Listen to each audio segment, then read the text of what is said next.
If you want to make visual novels, you should play visual novels. So which visual novels should first-time VN devs play first? I reached out to 8 visual novel reviewers and influencers who between them have read like every visual novel and asked them to form together like the Avengers to recommend games you should play.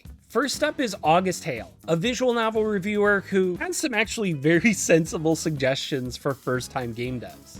In general, visual novel developers should play popular visual novels in the same genre of the game they are making. Best case, as a result of that, they will have an idea of what a game in that genre would feel like, along with expected genre tropes and features. For murder mysteries, Danganronpa is a fine example of that intrigue and thrill. For horror, Higurashi and Slay the Princess are very good at atmosphere and tension. For romance, Clannad and The House in Fata Morgana are well known for being emotional and moving. The murder mystery, horror, and romance genres are 3 of the 4 big types of visual novel genres that tend to do well, but the 4th major visual novel genre is going to be covered by Epix Lion, who specializes in this kind of stuff. I have a hot take. I think game developers need to play more eroge. I'm serious. Because of how saturated that market is, a lot of game developers have to push the boundaries of what they can do for their games to really stand out there. Some of the games which I would definitely recommend would be Nightly Passions, which is a fantastic fantasy RPG. There's Eternum, which still has one of the best sci-fi stories I've seen out of an eroge. But if this is not really your cup of tea, you should definitely try out Bewitching Sinners by Miss Zero. I feel like Bewitching Sinners is definitely the absolute shining example of indie otome out there. There are quite a lot of standouts that I've played so far, but that game still has a special place in my heart because it was almost the perfect game for me. The only thing I wanted more was to be able to have a harem of them.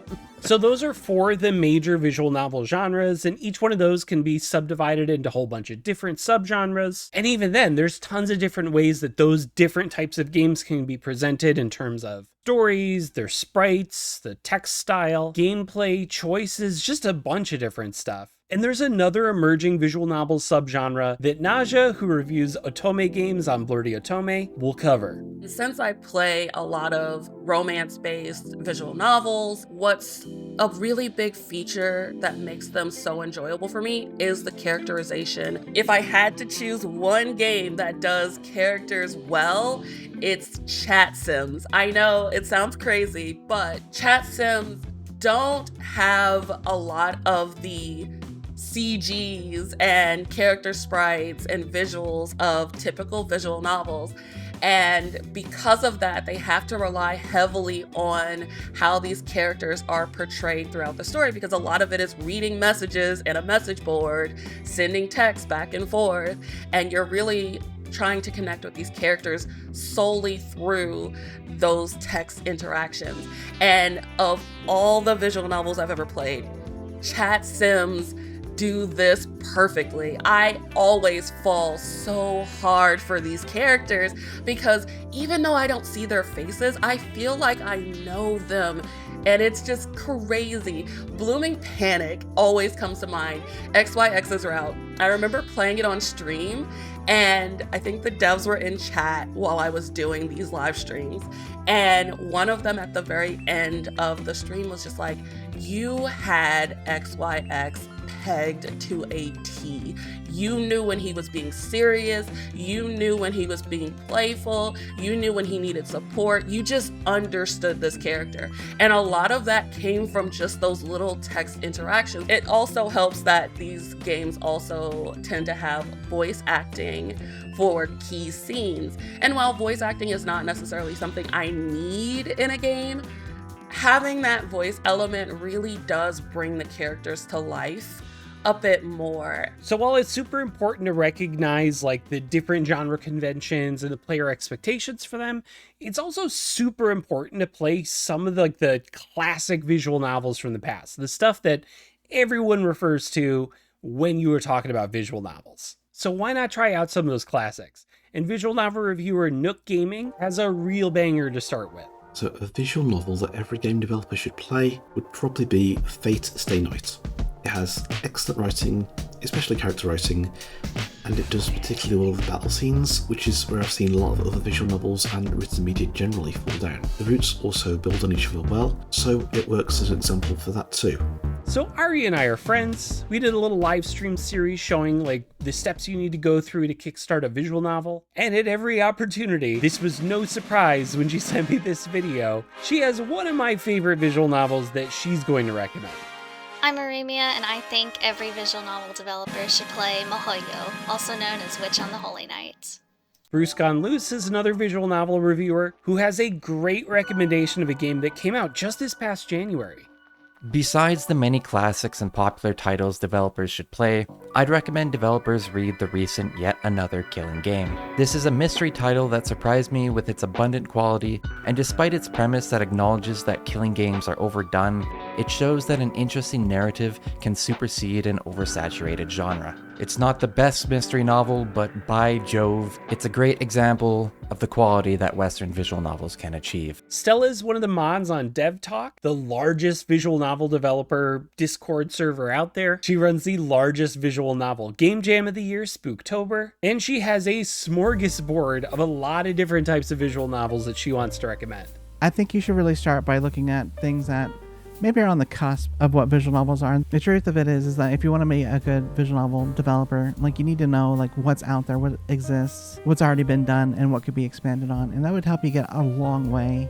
I think most people should try out at least Valhalla. It's very stylized visual novel / adventure game. You're making drinks the majority of the time, but those drinks are kind of like a proxy for a choice system. Snatcher is another one you should definitely try out. Snatcher was, of course, made by Kojima, and he, at that point, wasn't exactly the legend that he is today. His genius is still pretty present in Snatcher. It has a lot of different mechanics inside of it that aren't strictly just making choices. You can make interesting components to the visual novel to kind of broaden the scope of people that would be attracted to it, but the majority of it is just making choices. Policenauts on top of Snatcher is definitely one I would recommend you take a look at. Same studio, same whole deal. Pretty good. The third one I'd probably want to recommend is the Sega meme one, The Murder of Sonic the Hedgehog. Extremely high production value for what it is. It's probably one of the few visual novels that's out there that has like a really established IP behind it. But you can see what like an established studio can do with the resources and stuff they have. And if you take a look at the menus, the interface, the way that the action plays out, a lot of the familiar visual novel aspects are there, of course. And they have this whole brand identity thing really locked in. So that's really good.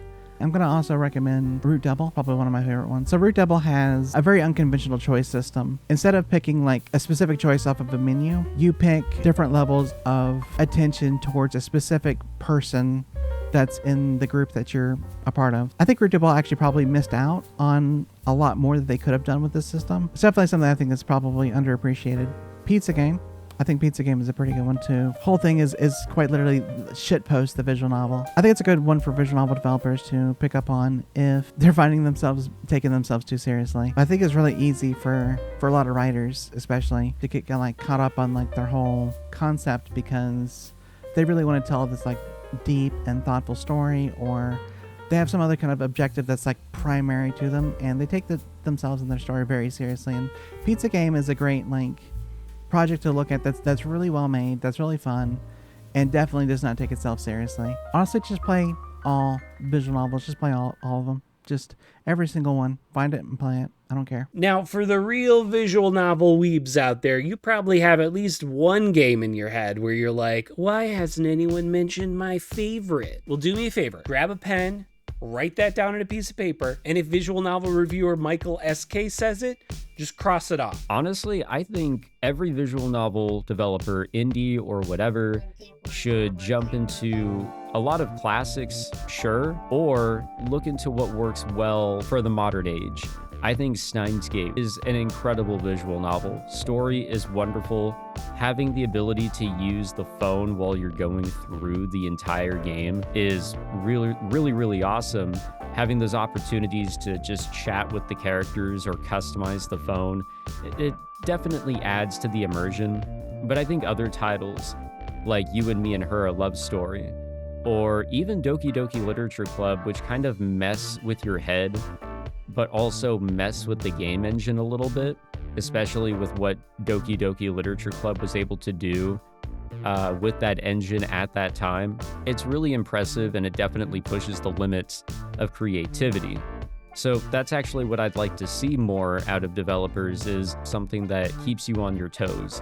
Anonymous Code kind of did this, where you'd have to be able to understand what's going on at a certain time and make a choice that's not really presented to you. Did you cross your game off? If not, write down what it was in the comments below. Anyway, talk to you later. Oh, wait, what games would I recommend? Game Jam games.